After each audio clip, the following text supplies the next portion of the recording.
Today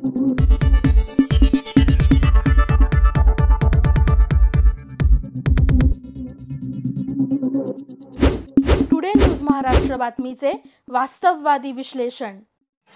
मी सर्वप्रथम सर्वांना माझा जय भीम।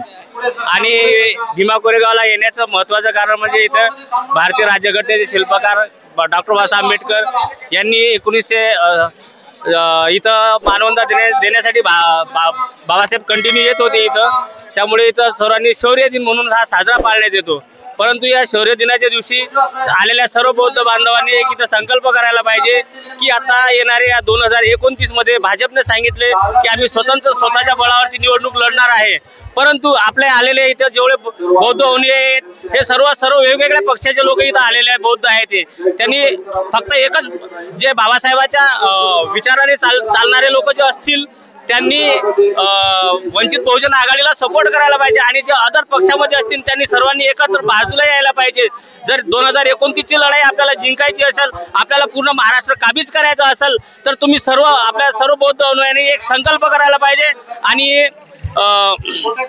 एकच आपल्या पक्षासाठी एकनिष्ठ राहिलं पाहिजे।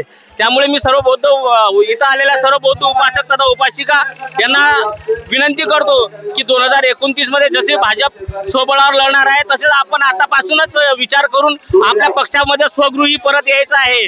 जर तुम्ही असं नाही केलं तर तुम्ही आपल्या येणारे जे मुलं आहेत आणि येणारी जी पिढी आहे या पिढीनं तुम्ही परत गुलामीच्या बंधनात अडकवणार आहात।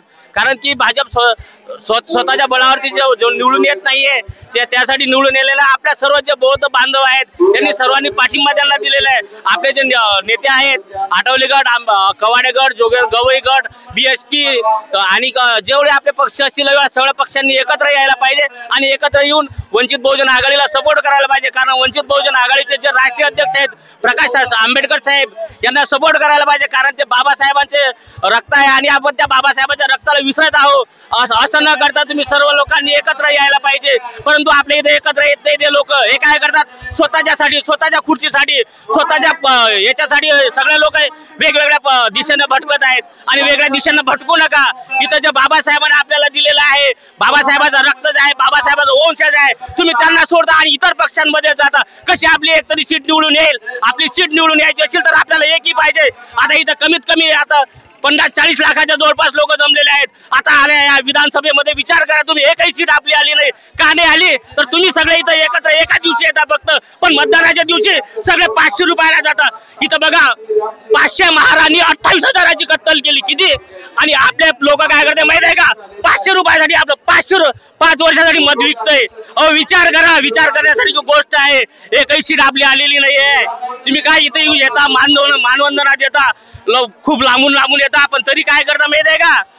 वोटिंग आलं की या पक्षाच्या मागं, वोटिंग आलं की त्या पक्षाच्या मागं। अरे एकत्र या, एकत्र येऊन आपली सत्ता गाजवा। सत्तेसाठी आपण खूप मोठे झालेलं पाहिजे। कारण बाबासाहेबांनी सांगितलं आपल्याला शासनकर्ती जमात बना, पण आपण काय शासनकर्ती जमात नाहीये, तर आपण एकदम समाजाला फोडणारी जमात निघालेली आहे।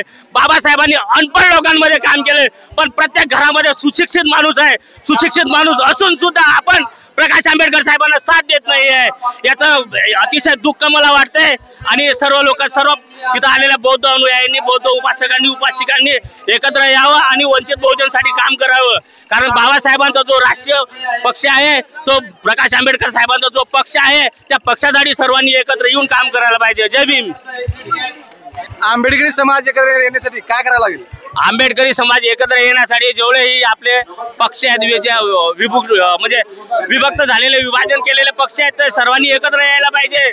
स्वतः काय म्हणत आहे, मला खुर्ची पाहिजे, मला खुर्ची पाहिजे। अरे खुर्चीसाठी आपले प्रकाश आंबेडकर साहेब आहेत ना, त्यांच्या पाठीमागे उभं राहा ना। जर बाबासाहेब नसते तर तुम्ही कशाला, अरे यांनी उभं सुद्धा केलं नसतं या लोकांना। आता काय बाबासाहेबांचे उपकार ते लोक कसे फेडतील? त्या लोकांना कळायला पाहिजे की आपण आता प्रकाश आंबेडकर सरांना साथ द्यायला पाहिजे। हे लोक बाबासाहेबांचं काय करतात फक्त माहितीये का? आता कार्यक्रमाला 14 एप्रिल आली, 6 डिसेंबर आली की तिथं कार्यक्रमाला हजर असतात, आणि नंतर काय करते माहितीये का? कार्यक्रम संपला की जय भीम गेले कुणीकडे, आणि निवडणूक आली की गेले या पक्षाच्या मागे, गेले त्या पक्षाच्या मागे। हे असं नका करू। एकत्र या. 2029ला ते बीजेपी स्वबळावर लढतो, म्हणजे स्वबळावर लढल्यानंतर ज्या 50 सुद्धा जागा येणार नाही. आपले जर सगळे JB वाले एकत्र आले ना तर फक्त निळा आपल्या महाराष्ट्रामध्ये आणि महाराष्ट्रातच नाही तर सख्या भारतात निळा फळकायला वेळ लागणार नाही आपल्याला. आता तुम्ही इथं हे टाळ्या वाजवत आहे माझ्यासाठी, पण तुम्ही सगळेजण जवान यंग आहात आणि तुम्ही काय करा माहितीये का, निर्णय घ्या असे की बाबा संकल्प करा की आता आपण सगळ्या लोकांनी एकत्र यायला पाहिजे. एकत्र येऊन फक्त एक बाबासाहेबांचे जे वंशज आहेत त्यांना सपोर्ट करायला पाहिजे. जय भीम. लोकसभेमध्ये जे अमित शहाने जे विधान केलेलं आहे त्यावर तुम्ही काय सांगाल? हे अमित शहाने जे विधान केलं आहे ते अतिशय चुकीचं विधान आहे. अमित शहाला कळायला पाहिजे की आपण बनिया आहोत. जर बाबासाहेब नसते तर आपल्याला ती खुर्ची भेटली नसती.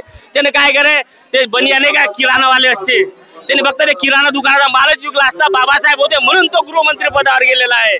तो एकदम नीच वृत्तीचं त्याने वाक्य बोललेलं आहे. त्यासाठी माझा जाहीर निषेध आहे. परभणीमध्ये जी हत्याकांड झाली स्वतः सुरेशची त्यावर तुम्ही काय सांगाल?